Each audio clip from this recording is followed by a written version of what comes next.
Good morning, class. My name is Carl Jung, and I'd like to discuss my machine learning project, mainly the data analysis, prediction, and classification to identify abalone gender. So let's start off with the problems here. We want to be sure we can determine abalone gender for the sake of marine biology, marine farming for seafood, as well as equalizing a 50-50% rate, as well as in combating environmental changes that could affect abalones as well. We want to select positive traits for reproduction and be sure to function ecosystem well and improve marine life to determine population numbers. So how do we do this? The main solution that we could come up with is devising a machine learning algorithm that can classify all male, female, and infant-based features. Luckily, the UCI has given us data sets we can use for our abalone. I have here the abalone data, which has the 4,177 data points, as well as the data.csv, which can also determine that we have the features here: length, diameter, height, hull weight, viscera, shell weight, the rings, and also, of course, the variable we are determining, which is the sex. So we'll also be using PyCaret2 because even though SciPy and NumPy has a lot of good statistics, and we can use that to describe here, PyCaret can also help us program with models, and we have the codes we can use to perform numerical analysis. With this one here, the analysis shows that there's a lot more males than females as seen before. We can also use the statistics to help us determine what types of mean and averages of all of the features given here, but we notice that the rings is a much higher number here before. That kind of happens when we get to the second quartile. So, moving along quickly here, we've also noted that there's different types of graphs noticed here. For example, infants are a lot smaller in diameter and shell weight, which makes sense because if a child is born, they're not as big as the adults here. But we've noticed that females tend to be about a lot larger in size, both shell weight and diameter, whereas the males are more scattered and have more diversity. The correlation matrix shows that length and diameter and height are quite useful in determining a positive correlation, but notice that the rings are a bit more unpredictable. This can also determine and use this to our advantage to make better categories. We can use this to help determine what it is that we need to program. I've also performed a seaborn pair plot here, which shows the bars and histograms of each of the data points here, determining each of the features here. But moving on to the pre-processing, this is going to be now the meat and potatoes of our program here.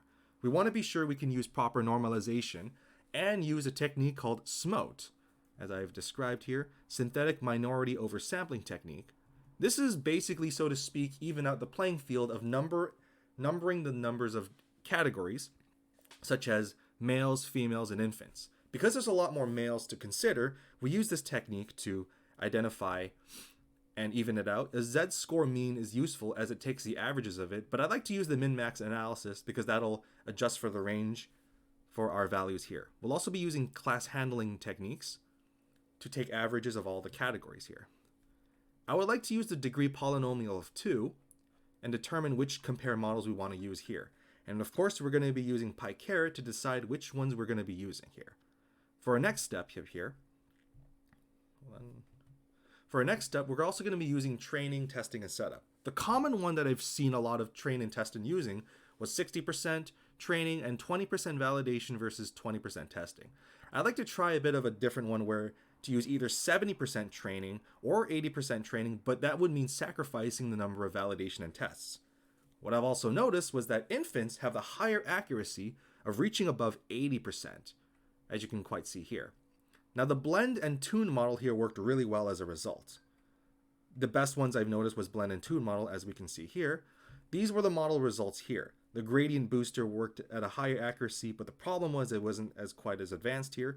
I've got here the confusion matrix that didn't work out quite as planned here. The area of curve worked well when using the logistic regression as a classifier. And for the evaluation model, I'm going to be demonstrating that right now here, as you can see. So I've got my project files here. This is going to be the URL, as you can see here, and you can use this to check out my code. I'll also be handling the URL at the end.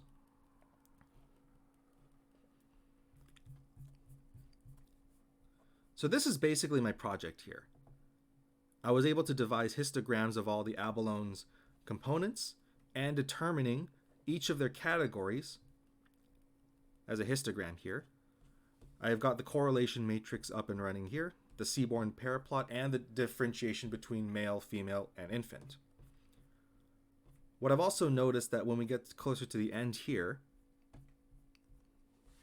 that in terms of the voting classifier, area under curve is also something you would want to consider when working on your model here.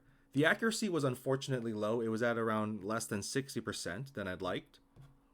But I was able to create an output as demonstrated here, and I was able to devise a classification report. And it's called abalonemodel.pkl. It'll also be given to you for you to look at. The accuracy and precision and recall and F1 score, these ratings are a bit lower, at lower than 60%, and some things I could improve on when working on this project here.